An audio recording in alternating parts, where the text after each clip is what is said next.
আমরা সকলেই মেনে নিয়েছিলাম যে আমাদের প্রবৃদ্ধি আসলেই অত উঁচু হয়ে গেছে।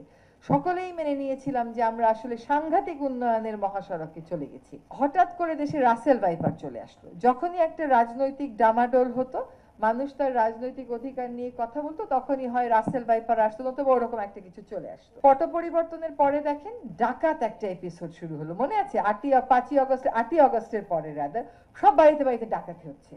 হ্যাঁ, হঠাৎ করে আবার ডাকাত চলে যায়, হঠাৎ করে আবার রাসেল ভাইপার চলে যায়। আবার সেন্ট মার্টিনের কথা দেখলাম, এখানে একটা উদাহরণ দেয়া হয়েছে।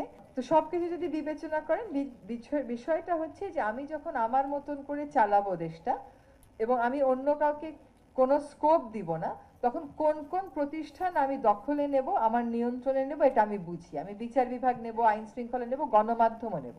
কারণ গণমাধ্যম মানুষের মন মানসিকতাটা নিয়ন্ত্রণ করতে পারে। তো আমরা এখনো সকাল হলে